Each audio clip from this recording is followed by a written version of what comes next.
And we have the pleasure of having Eugene the Philostopher here with us. So today we wanted to discuss a little bit about this really important point in philosophy, and that is determinism. Now, as far as I understand it, then part of that is the negation of free will, but I'm not exactly sure. I think Eugene will fill us in on this. But from what I've read, it sounds like there are sort of causal factors that predetermine the universe, or at least the rules of the universe, and that because of that, ultimately there is, well, some people say there's no such thing as free will, but I think I'll hand it over to Eugene and ask him if he can explain to us exactly what is meant by determinism. Well, that's a good question. Well, first of all, hello everyone, and thanks for inviting me and introducing me. That's a difficult question in the sense that it's a philosophical question, right? We have a philosophy of determinism, which was established, let's put it this way, in its modern form sometime in the early 19th century. So that would be 1800s with people like Laplace, for example, and some other French thinkers mostly, but not only.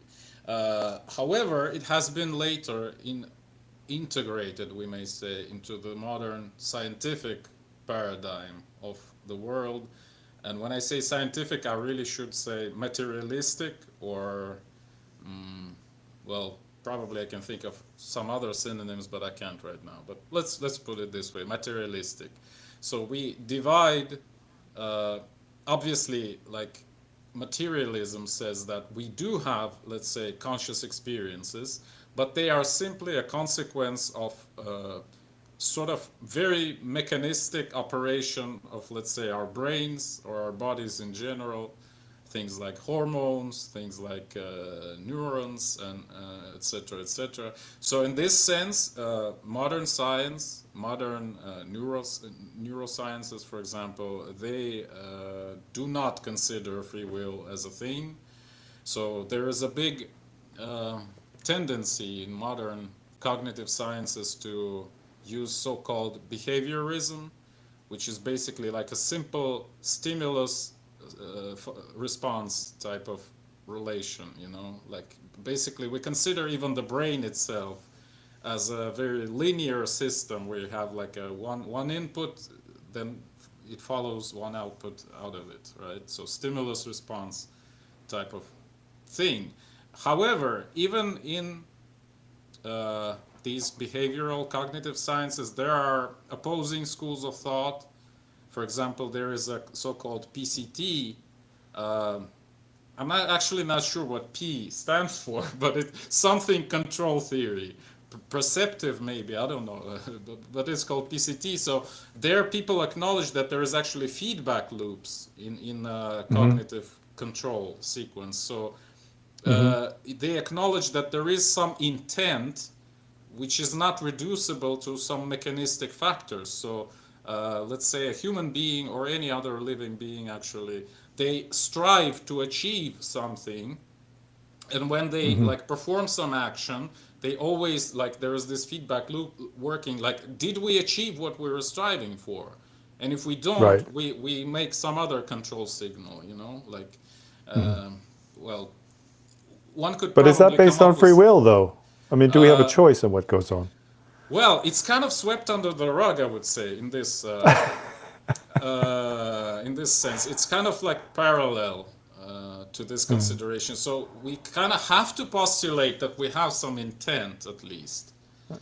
Ah, That we have some sort of will of some sort, but whether it's free in the sense that some agency is there in order to kind of freely divert it, maybe, like, I don't know, it's still an open question. So Is to is some, there a specific terminology for swept under the rug? I mean, we need a scientific terminology for this because I think a lot of science and philosophy do this. Really, you get to a certain point and then you go, okay, let's just forget about that bit. We'll go on to something else. I don't think there is a terminology for this, you know. It's just a Yeah. practice. It's a very common Yeah. practice in science, yeah. Like Yeah. very simple Okay. questions are actually, like, people don't think about them too much. Right. So they just assume that something is the way it is, even though it may even be intrinsically paradoxical, you know. Okay. and it's Yeah. just swept under the rug. And there in science there is a very popular approach called shut up and calculate, right? Shut up. Okay. Yeah, so you don't Yeah, ask I've heard of this questions, before. even if they are of Yeah. a very fundamental and Hey, wait a simple second. nature. That sounds like Christianity. It's like, don't ask questions, just listen to God. Maybe in the sense of Christian church, yeah, true. Yeah, and the institutions. Yeah. Yeah, but speaking of which, by the way, like I don't know how the situation is in Buddhism, but like in European philosophy at least, it is assumed that Christianity was a big thing in the sense of like installing this perception that there is a free will, because Oh. like the Bible, essentially what it says, you have a choice of whether you succumb to your sinful tendencies or whether you follow God, because if you don't have a free will, then the whole picture breaks down, it makes no sense basically. But You I don't have to make a understand this point choice. because if God made you and made you a particular way, like they say God has a plan, right?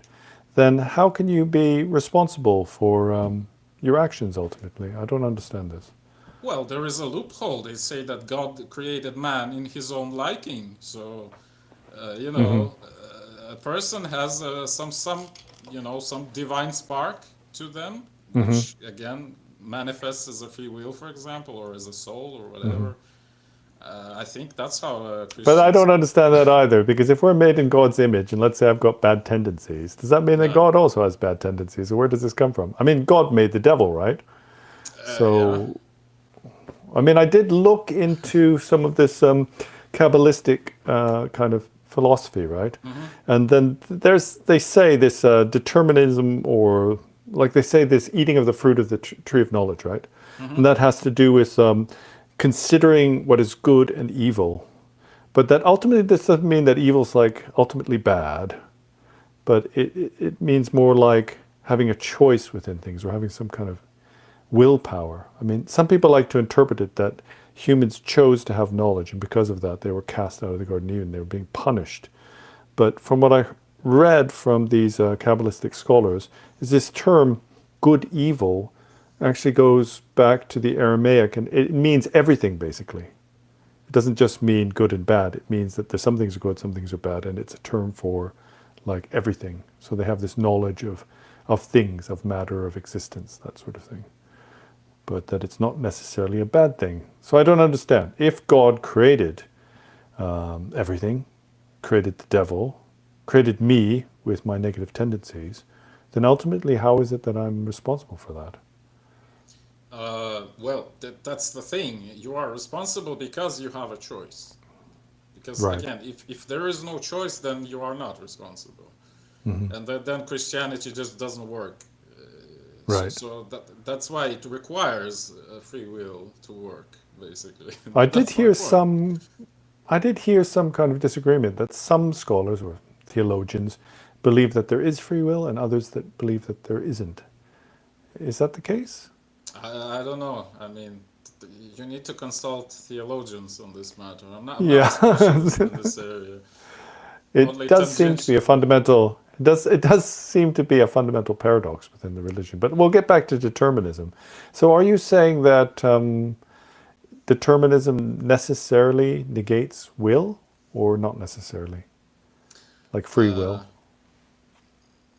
yeah, well, not will, definitely. I mean, you may probably arrive at some materialistic concept where, I don't know, like some interaction of cells kind of creates some, how, what's the fashionable word for this is emergent, emergent property. That is the Right. property Yeah. which is not present in any of the elements, but it's present in the system as a Okay. whole. So maybe This is how some they sort of. describe consciousness, isn't it?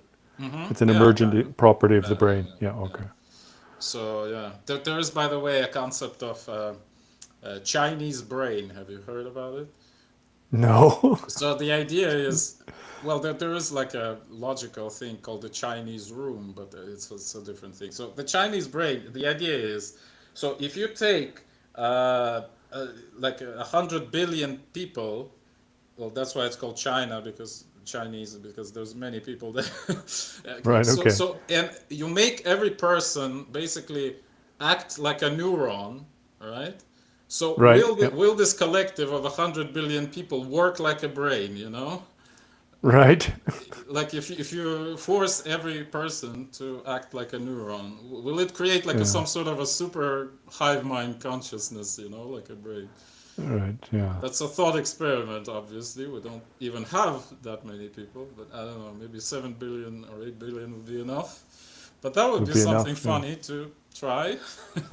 I saw this in a science fiction movie. Actually, they didn't have a computer, so they used like Oh, 100 right. million people holding up black and white cards Yeah, it's a to act like a recent. By computer. the way, it's a Chinese science fiction. It's called the Three Body Problem. Oh, oh, that's Uh, it. That's it. Yeah, three body uh, problem. Yeah. it's pretty cool, Okay. actually. Yeah. So it's called Okay. Chinese So Brain. help us understand determinism then, because a lot of people get the idea that basically it means that it's like billiard balls, right? There was the Big Bang, it sets things in motion, and because of that, if you can calculate the science properly, you can sort of see everything that's going to happen, and that although we have this illusion of having free will, we don't really have free will. That's the kind of way a lot of people interpret it. But Is that I feel correct? like you just summarized it pretty much correctly. Yeah. Okay. Yeah. That's how it goes. Because look, if every interaction of everybody is governed by some laws, Yeah. and we assume this is such when Uh-huh. we're doing science, then yeah, then every interaction, like if you set up the initial conditions, then the final conditions are also set up, like right The there and system will then. kind of. Yeah. But isn't it the case that, for example, if we take equations of the line, we can get bifurcation, so we can get two different results. We can get negative results and positive results, right? So, for example, there won't be a specific outcome necessarily. There could be various possible outcomes, right? Well, if we're talking Does that about still fall concepts, within determinism? if we're talking about concepts like probability, they actually come again within this deterministic materialistic philosophy, let's call it that. They actually come Yeah. from the lack of knowledge of initial conditions. So we use Oh. probability just because we don't have the knowledge of initial conditions. And if we But if we did, knew the initial conditions, we would know the outcomes. Is that what you're saying? according to determinism, yes. So Ah, I when, see. like last time we talked, you actually invoked this concept of chaos theory, right? When you said Mm-hmm. that, okay, in chaos, like if we shift the initial parameters a little bit, like the final Tiny bit, yeah. trajectories might infinitely diverge, right? But Mm-hmm. that's exactly the same thing. If you know exactly where the initial conditions were, then there's nothing to diverge. You know the trajectory already, you Mm-hmm. know? What proof do we have that there are specific initial conditions? Uh, we don't. Like, Yeah, okay. it's a philosophy, okay? It's a way, it's a Yeah. paradigm, if you wish. It's a way of looking at Uh-huh. things. Yeah. I'm not, by the way, like, in case it's not clear, I'm not defending determinism here. I'm just describing it, okay? Yeah. I just thought I invited you here so you could help us Yeah, to yeah. understand these concepts. Because many people in the West, from the comments I get anyway, they seem to think that basically it doesn't matter what you do, as if things are determined. That's the kind of the view they develop out of hearing these kind of philosophical ideas, not fully understanding them. But what I gather from what you're saying is that it's actually a much more complicated point. It's not so simple to understand. For example, this idea of a feedback loop. If Hmm. we have some input that isn't predetermined, and that can obviously influence the entire system in a huge way, right? Yeah, sure. But is it possible to have that input that isn't predetermined or isn't subject to, for example, initial conditions and then, as you say, the laws of the universe? And is it possible to have this random element introduced into the system? Well, according to materialistic determinism, no. I mean, No. if you Okay. treat something as your input from somewhere else, Hmm. well, somewhere else it was predetermined by something else, you know. By So something you else. just need to take a broader scope. You need to look at the bigger system, right? That's how Yeah. they would probably answer this. And I think that's where we came into the issue with how it's dealt in the Buddha Dharma compared to how it's approached in materialism or determinism. And that's because what we say is kind of the opposite. Generally, in the Buddha Dharma, every point that's made is kind of opposite to the mundane way of thinking. What we say is that things appear based on our karmic actions. So we put input in, and on the basis of that, then we experience reality. But within that, you were questioning the idea that there were some fundamental principles which dictate how karma works. And so ultimately, even our karmic action is somehow the emergent property or the result of determinism. Is that correct? Is that sort of what you were getting at? Uh, okay. I'm not sure, to be honest. Like, if Well, you mean in Buddhism, what we say is it's not that there was like something that created the universe, there are laws of the universe, because it's based on an assumption that there are pre-existent laws of the universe, right, which are refuted in Buddha Dharma. And then that will sort of create worlds, and eventually life will evolve. And because of all these physical laws of the universe and how things interact, then I will develop a particular type of genetic personality, and so I'll make choices like to rob a grocery store or something like that and end up in prison. But in Buddhism, we say, no, it starts from our volition, our kind of, well, fundamentally, it's we cling to identity, the notion of a self, and then based on that, we try to appropriate things and push things away, and then we act. We have these karmic formations, and based on that, the results of our karma creates this illusionary universe that we live in. So it's kind of the other way around. But I think what you said last time we had a conversation, or you asked me anyway, is that, so what you're saying is that there are laws of karma. There's this law of karma. So that seems to be a kind of predetermining element, right? Like a law of the universe.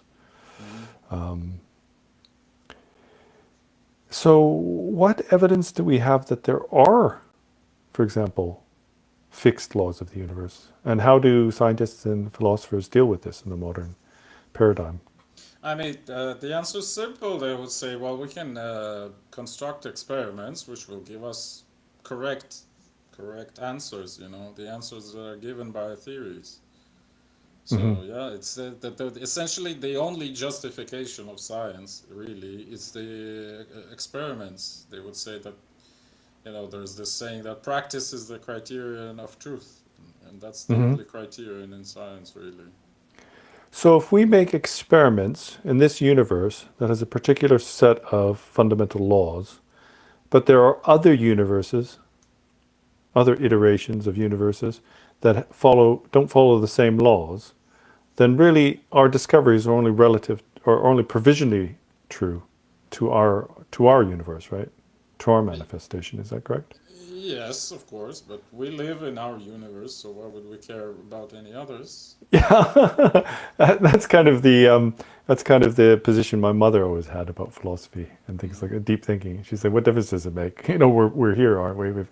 We've got to survive. We just got to get by with what we have," Uh, kind of thing. there is one problem with what I just told you. I mean, Right. naively, this is correct what I said. Like, yeah, you can just make an experiment.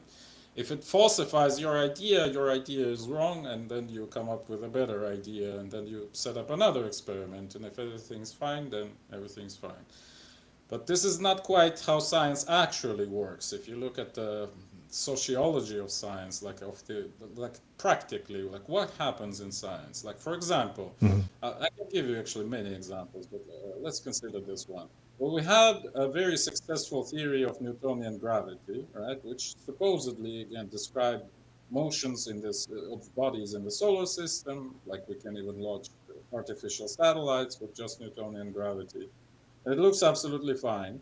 However, if we look at galaxies, they're rotating too fast. Like long story short, so the force of gravity present in the galaxies is not enough to keep the stars from flying apart, basically. So they Mm. spin too fast. And instead of basically saying that Newtonian gravity is thus falsified, because we have observed that it doesn't work in galaxies in this particular case, what people do is actually say, no, no, no, let's leave Newtonian gravity. It's absolutely fine, even though it doesn't work. let's just add another additional object to kind of Yeah, save it, right? So we found this big hole in Newtonian gravity. It doesn't work in galaxies, and we patch it up with an additional object. So this is what that dark science does. matter. Yes, this is what science does all the time. Is when a theory is basically failing somewhere, we introduce another object like this patch, and everything's fine. Like another example would be. So yeah, to finish this example, like you said, yeah, we introduce dark matter. We say there is a lot of invisible mass in galaxies, which we just cannot see, but it's there. Okay, so Mm. this is how we patch it up. In fact, in some galaxies, there's mostly dark matter. Like we don't even see like the most of the mass, again, supposedly, according to this patched up Newtonian gravity. And there are other alternative theories which explain this discrepancy in their own way, but they're not as popular as just regular Newtonian gravity modified by addition of dark matter. Okay, like another example would be, for example, the beta decay of neutrons. So, for example, free Hmm. neutron, it actually is unstable. So, like remind other viewers what a neutron is. So supposedly an atom is made of nucleus and electrons flying around it. So in the atomic nucleus we have protons and neutrons. So neutrons are unstable on their own when they're not in the nucleus. They can like fall apart basically, forming a proton, an electron, and uh, well, that's what was observed, okay, during neutron decay, were protons and electrons, but the conservation laws weren't adding up. So it looked All right. like energy wasn't conserved, right? So, but we love conservation of energy so much that we've introduced additional particle, and we said this additional particle takes up the energy that we don't see, okay? And this Hmm. particle was called neutrino. So this is how Right. neutrino was invented as another patch to the hole in the conservation of energy. But So eventually proven, right? you Eventually can't you discovered. can't Yeah. really prove it, you know, because you can't observe it. Oh. It has no electric charge and it doesn't Uh, interact like directly with our detectors. It's actually a whole separate yeah. issue what we can detect in the first place. But you can Yeah. see the pattern, right? Like Yeah. naively, you may say, Adding okay, one thing on top of the yeah, other to yeah, make yeah. to prove your previous theory. Yeah. Yeah, so there was a Yeah. philosopher of science from Hungary, Imre Lakatos. So he called this a belt of protective hypotheses. So he says, Mm. okay, you have like a theory, but Hmm. every now and then you see failures of this theory. So every now and then you have to patch it up with some additional introductions. And at some point, your theory becomes wrapped up in this belt of additional assumptions, ad hoc hypotheses, etc. And Hmm. then, according to Thomas Kuhn, you have a paradigm shift and a much more simple idea comes to dismantle this older one without these supplementary stuff. Hmm. But again, it's been a while since we've seen any sort of paradigm shift like this. But we have a lot of theories with many defensive hypotheses already. Yeah, I heard that many scientists or theoreticians, they're looking for a kind of grand unifying theory, right? The language to me sounds a bit like, well, the particle physics we have now, they kind of work, but they're really ugly. You know, they got all this extra stuff, and they're really messy. And then we want to find something that kind of unifies all these into a much more simple and sublime system. And in your opinion, is that just a kind of aesthetic tendency that we have? Like we have this thing where we want to look for the ultimate truth, right? But you know, what's to say there is actually something like the ultimate truth? There seems to be two camps: one who are trying to build a much more complex system that explains everything, and others who want to reduce it down to something more aesthetically pleasing. So, what's your view on this? Yeah, it's absolutely. Like, to answer your question generally, science doesn't have an ethical component. So basically, it Mm. cannot in itself distinguish bad theory from a good theory, except from this sort of naive experimental confirmation or Hmm. falsification. So all the time, you can see how like how really scientific theories evolve. They have to invoke some non-scientific criteria to distinguish between good and bad theories, and mostly they are aesthetic. Yes, like people say, Hmm. okay, this equation is beautiful, Like, let's use this equation, because E equals mc squared, for example. yeah, something like that. Mind-blowingly Yeah, yeah, beautiful, yeah. yeah. So like it's a big thing actually. I mean, it comes from mathematics ultimately because mathematicians are also big on these, like cool, aesthetically pleasing things like beautiful equations and stuff like that. Yeah. But it's not science. It's irrational ultimately, right? Like Oh, is it? nobody Yeah. says that nature has to be simple. It's our aesthetic desire is for nature to be simple, right? But it's not scientific, Hmm. to begin with. I think this is why many people like the idea of God. I mean, I'm Yeah, not refuting God or anything like that. I'm not trying to put down theistic religions, but there's something kind of sums everything up into something very simple and beautiful. A stopping point, as Leibniz had said, right? We need this stopping point. We've got to stop the insanity of always asking questions. Where did God come from? Where did this come from? And you need something at the end to place your hopes in. But is it, like you say, it's not necessarily scientifically sound idea, but things have to be ultimately simple. I yeah. I see mean, it to be a tendency for religious-minded people, I think, as well. And perhaps why many philosophers aren't satisfied with scientific discovery so much, because they want something that's kind of more beautiful in a way, I think. maybe. I mean, not everyone. I mean, for example, Mm. Nietzsche considered, like, he almost literally said that the truth is actually horrible, and we invent simple stuff to save ourselves from the truth, basically. We Oh, right. lie Yeah. things into being, lie simple things into being in order to get rid of the actual complexity of the world, right? Uh-huh. So this view is much more, much closer to my understanding of the world. Like, again, as I And say, like, our knowledge is just a bunch of stories that we tell each other, but the story has to be yeah, simple, the equation has to be simple in order to be understood, but it's a lie to be workable, ultimately. right? Yeah, it's a Yeah, lie I in the think sense so. that we've invented it. Like, it's not Mhm. true in some very deep sense, but it might Is it a work. way in which we can, sorry, But it might it might work. work? Yeah, it might give us some good results, even Yeah. though fundamentally it might be completely wrong. I think the tendency for many people who are kind of anti-science is to hear things like that. Well, they're just adding in something else to prove their theory, which has obviously got flaws in it, to be something quite negative. But what we can see is that through this process, scientists have discovered the most phenomenally unbelievable things and been able to prove things to such great accuracy, predict things that we could never imagine have ever existed. So obviously there's something in it. What's your view on how in the future AI will make scientific discoveries? As I mean, Well, compared to the traditional way we do it by using kind of our imagination, creating theories, and then testing them.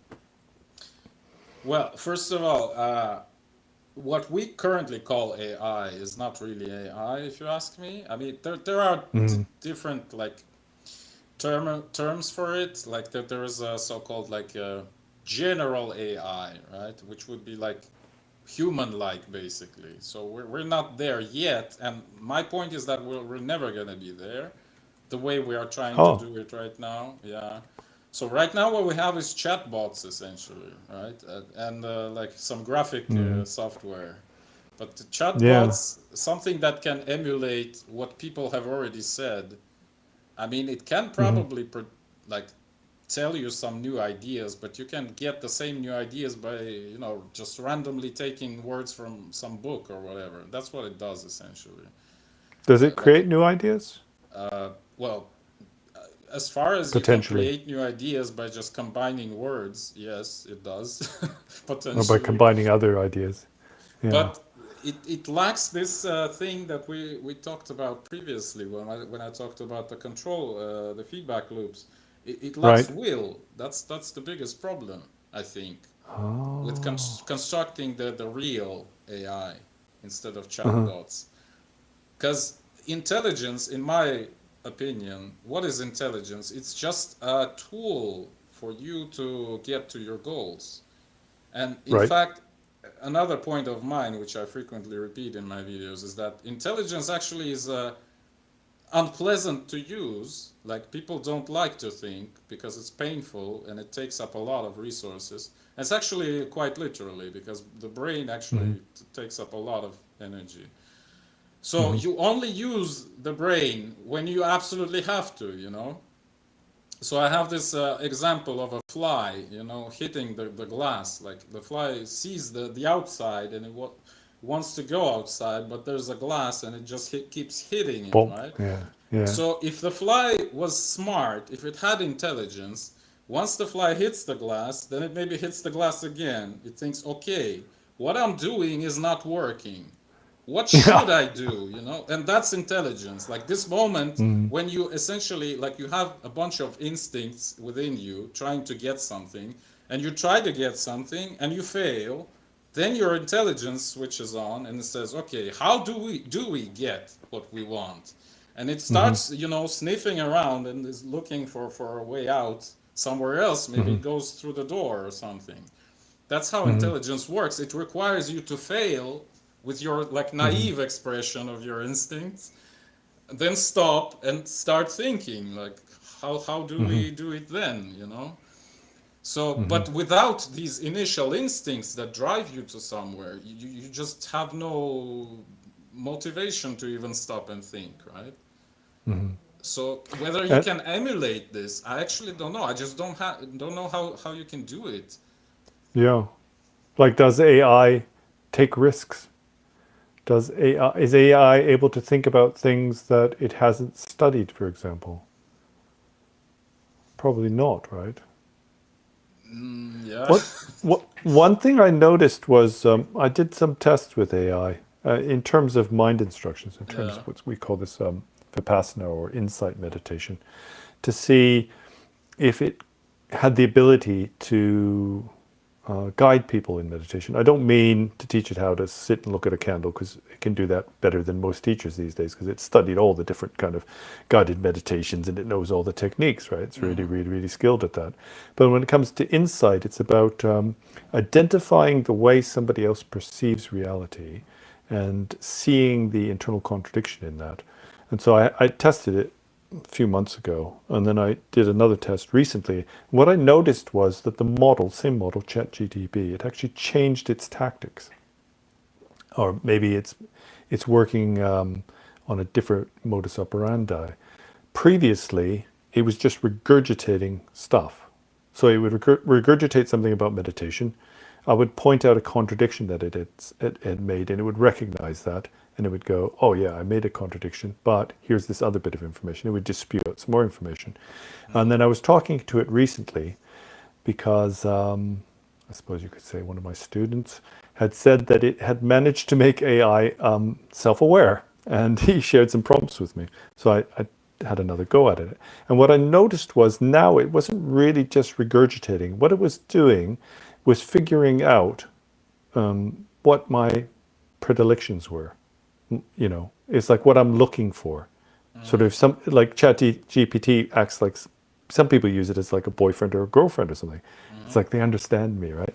So it would figure out from my language the kind of thing, the kind of libraries, you know, these resources that interest me or develop my opinions. And then instead of just regurgitating information, it was trying to say things that it thought I wanted to hear in terms of meditation. And so, for example, the guy was saying everything is non-dual, right? This is part of his prompt. It was about non-duality and this theories that are given in the Advaita Vedanta.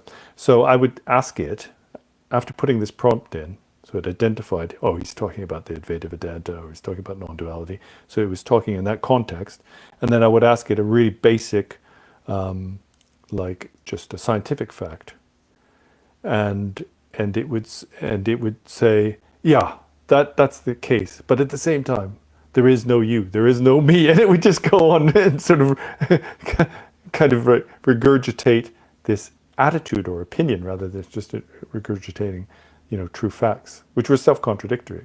It was really interesting, but in my opinion, then I felt like it was just referring to things that it had studied. I mean, it just catalogs lots of different information, right, and tries to make links between them. But I really doubt that it has any creativity or you know, any ability to, for example, take a risk, something like that. Yeah, well, risk requires you to have agency, right? Like as long as it Yeah, cannot make any decisions really, because it doesn't yeah. control anything. Or value judgments, right? Yeah, but then again, like I can see how it can emulate Mm. creativity, right? But ultimately, Mm-hmm. like the instincts that I talked about, the will is Mm-hmm. is still human, right? It's just Mm-hmm. like a augmentation of the will with the help of AI, if you know what I mean. Like Mm-hmm. basically, it It's a has tool, right? yeah. So AI does not have, I mean, what we currently call AI. That's what I mean. Does not have any Mm-hmm. internal motivation to work at all. Like basically, Mm-hmm. we're forcing it to do work. The work, you know. Mm-hmm. Whereas our intelligence, it's actually always practically oriented. Like we need Mm-hmm. it literally, because again, by regular means, we cannot, let's say, achieve our goals of whatever it Mm-hmm. is, whatever our goals are. At least that's my kind of a understanding of where intelligence comes from. So maybe this is the difference, really, between whether there is personal agency and whether things are just deterministic. I mean, what would be the difference, right? Are we just more complex systems? For example, like the analogy you gave of a fly hitting the window, Hmm. then we're kind of good like monkeys at figuring out problems. You know, raccoons, for example, they can learn how to open cages and things like Hmm. that through trial and error. Are we just more complex systems, or is there something else going on there? You mean we with respect to AI or I with mean, respect human to beings compared raccoons? to AI. Oh, okay. Yeah, sure. But you've mentioned like raccoons and like chimpanzees or ravens or Yeah, whatever, the animals that yeah. can actually More think. intelligent, yeah, more Yes, intelligent yes, yes. sentient beings, yeah. Yeah. So the difference is that they have instincts, they have will, they want to do something, Uh-huh. they have purpose, and AI doesn't, you know? Yeah. Like it just emulates the process that follows from having a purpose, but it Hmm. doesn't have a purpose. But It is this doesn't, purpose, like many people say, oh, it's just survival, procreation, seeking food, protection from yeah. danger. It's programmed into us like a complex machine. Is there some other purpose? Or is there any way to, you know, to determine whether there is? What it says in the Buddha Dharma is that there is. There's this inherent need for awakening. And it's the evidence that we possess something called Buddha nature.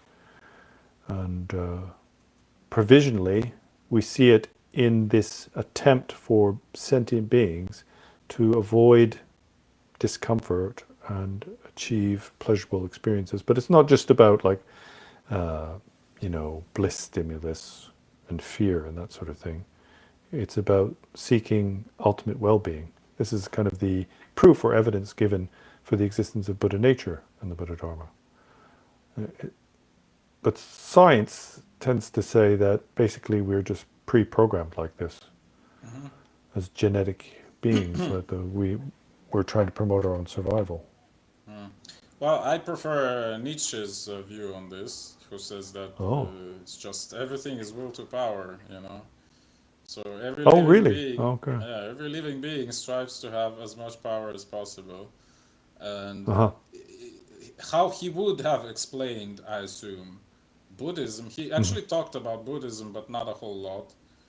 Like Mm-hmm. he actually had a lot of respect to Buddhism, but it's through Schopenhauer. Like Nietzsche was a big fan of Mm-hmm. Schopenhauer, and Schopenhauer was a big fan of Buddhism.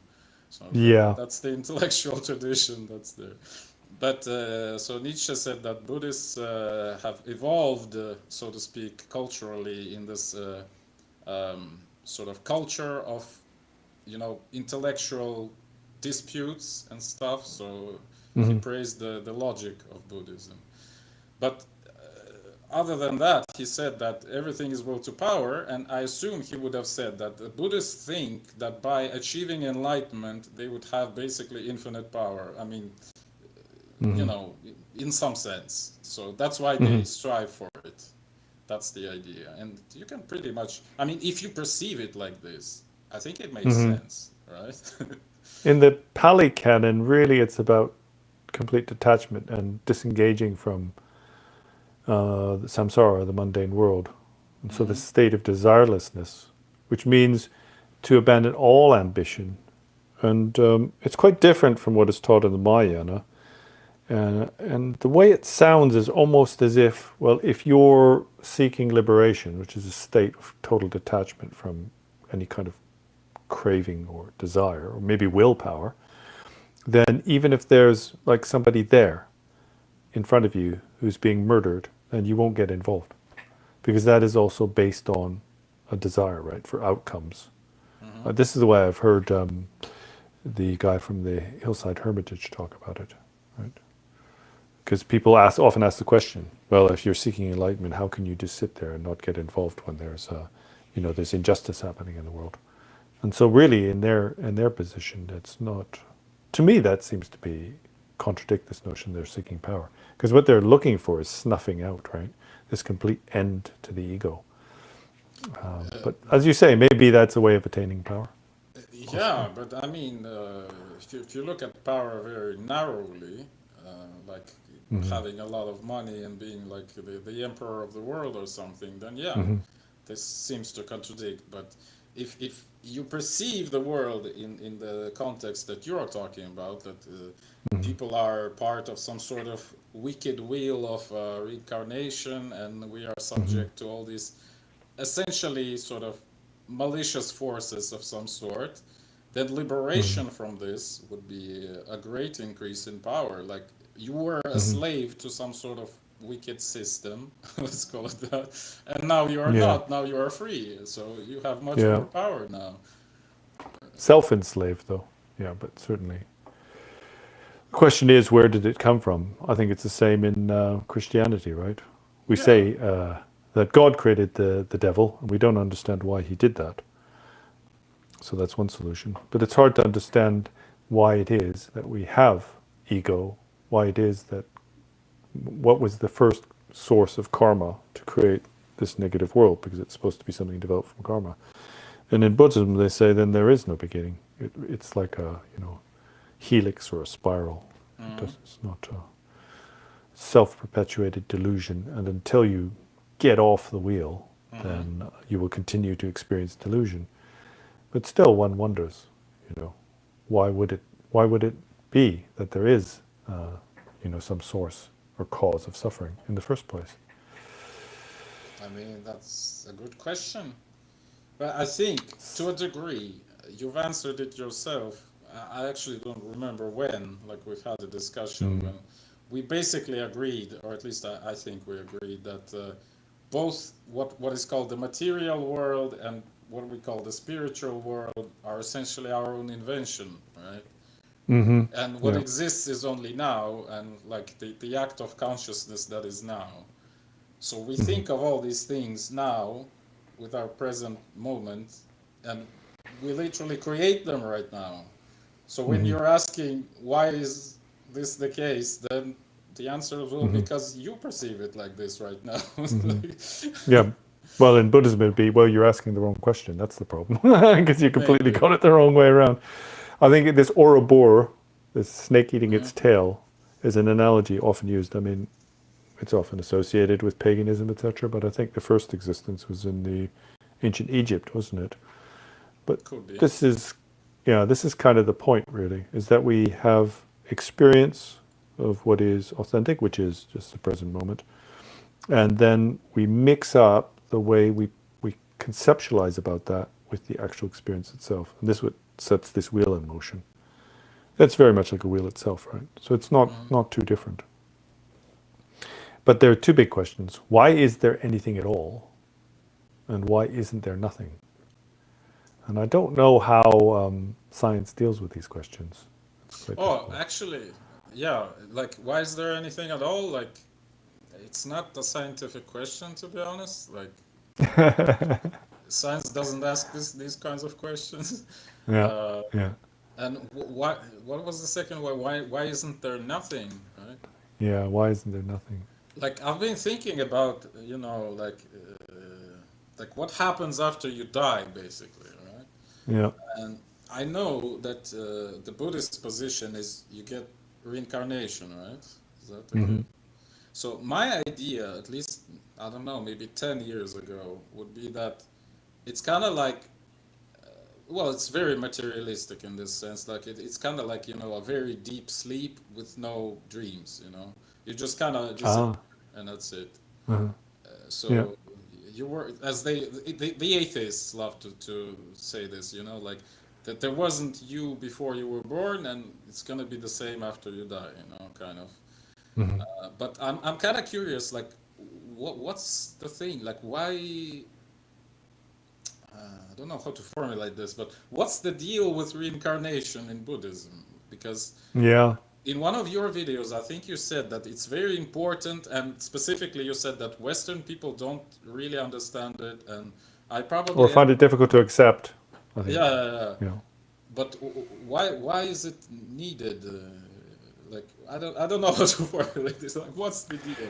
Yeah, so in Buddhism, it's pretty clear. For example, it's also based on the notion that there is external material matter, and that there's conscious experience, and they're separate. So they've got this mind-body division. That's only in the first two schools of Buddhism, the atomists, right, and the Mm-hmm. sutra followers, where it's necessary to have a mind-body division. Consciousness and matter are seen to be separate things, and they don't interact. And they also believe in causality. So that means that one conscious moment has to be impelled. It can't be impelled by something material. It has to be impelled by a previous conscious moment. But in science now, they say, well, there are no conscious moments. There's just the brain, and Mm-hmm. physical action on the brain creates.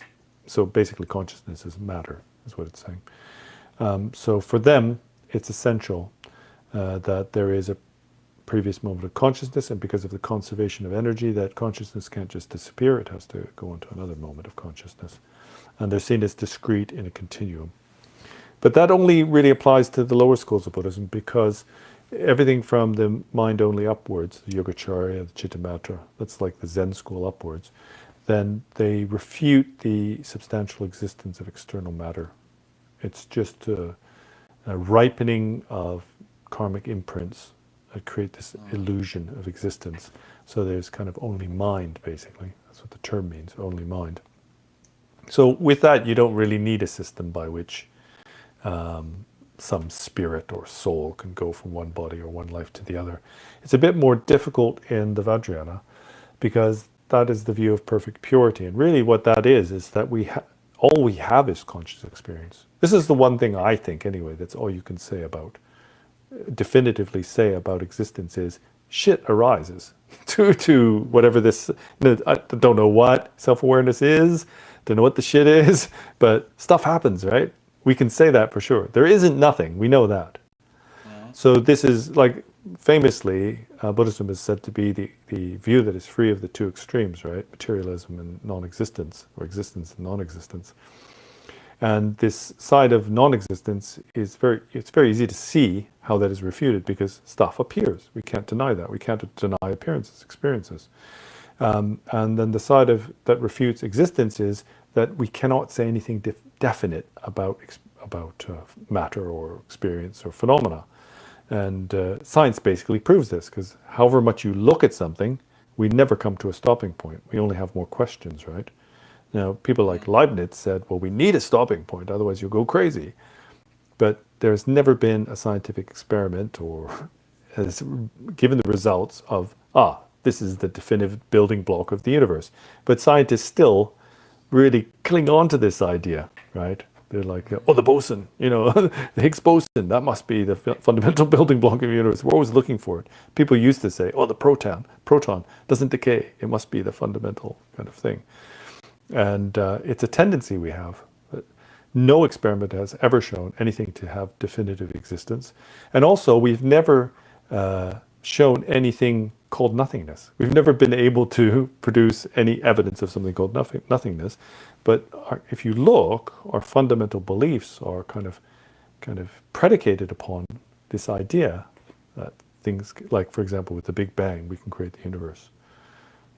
That there is there is a point when something is created or something grows, etc. So in the Vajrayana, what we're talking about is this what we have. The only thing that's real or authentic, which, you know, people say present moment. It's a little bit of a cliche, but Mm-hmm. that's the only thing we can say that there is. I experience something now, and then looks into what that means. That is what we mean by existence. That's what we mean by a life. Mm-hmm. And every moment of consciousness is like rebirth. It's a new experience, or it's a discrete experience. It's what we call quantum time moment of experience. Mm-hmm. So what when we talk about rebirth, then that subject changes very much on the first principles embodied within the level of view, whether you're an atomist sutra follower, whether you're a yogacharya, whether you're a middle way follower, then that what we're talking about when we talk rebirth changes Mm. very much. And then if you look at the Zen people, they talk about something called deathlessness, the realization of deathlessness. It's very much about this. It's very much about the realization that what we have, this thing we have, is the current moment of experience. Mm. You know. Uh, I just gotta say that where the modern European philosophy started was with Descartes.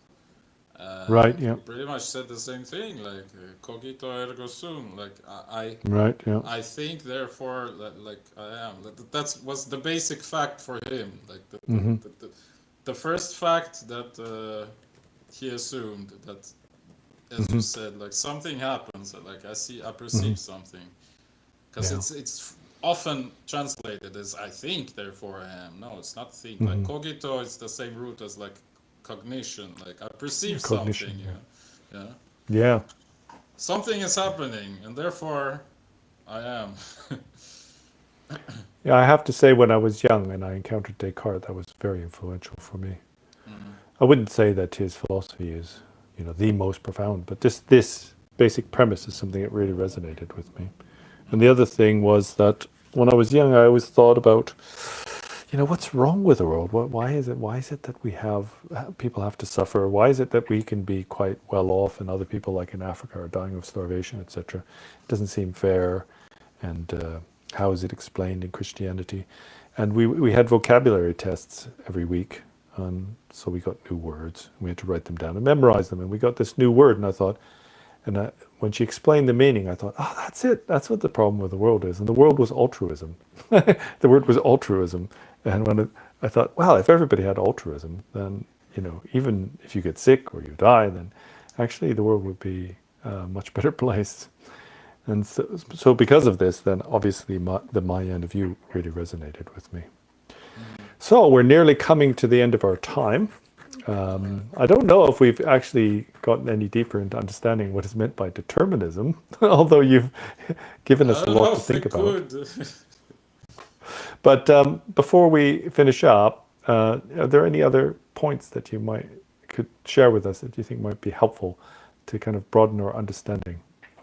Well, I mean, since we talked about Descartes, like I can share it to you my current sort of theory, which is a work in progress. Like I also like, in case you don't know, Descartes basically kind of separated the whole world into, again, this sort of materialistic, which he called res extensa, which in Latin means things that have size, extended things. So this would be the Mm. physical bodies; they have size, basically. That was his Mm. criterion for basing a physical body. And res cogitans, so that would be these cognitive things like the Mm.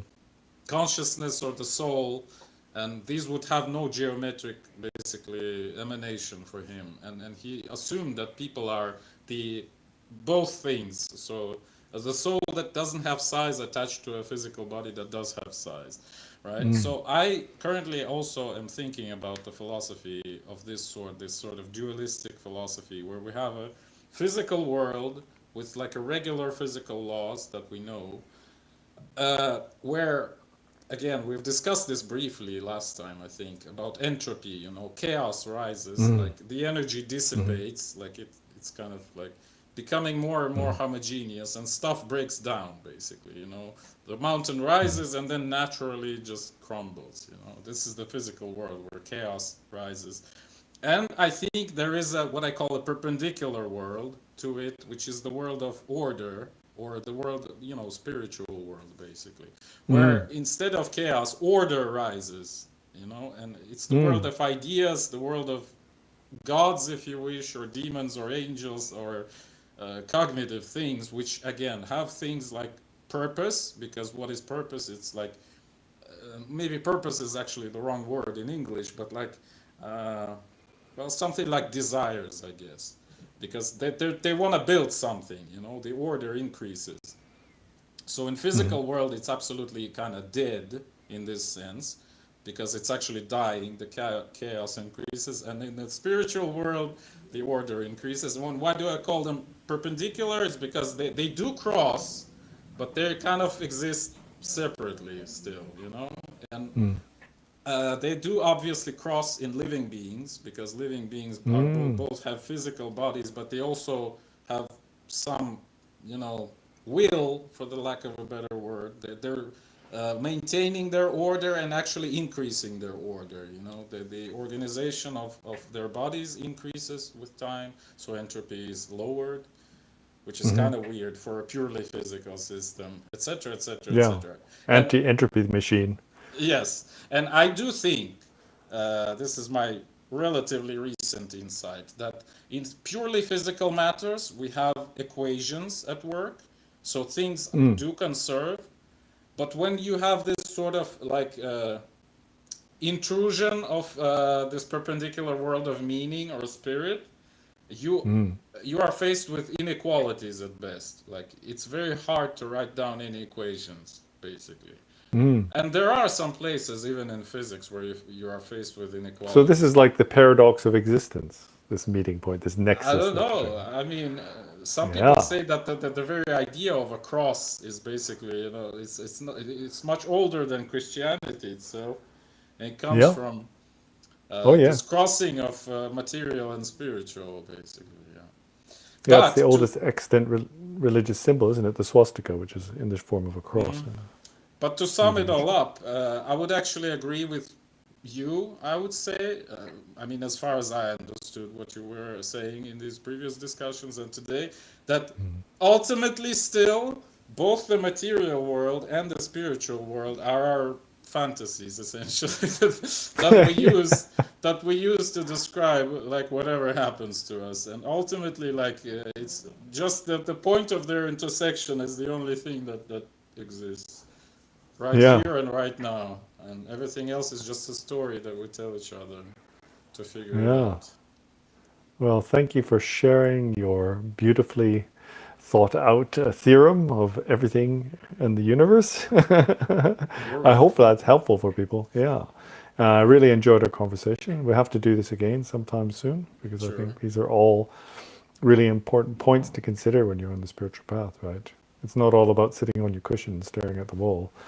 You've got to think about things. This is the branch of contemplation. So, thank you again, Eugene. Lovely Yeah. as usual to hear from you Thank you, and Choga, for for sharing your inviting time. me, and Yeah. thank you guys for watching and listening. Yeah, thank you for everyone who's watching right now live around the world. I'm glad you could join us, and we'll do this again in the future. So until next time, see you later. Bye bye. Goodbye. Okay, that's it.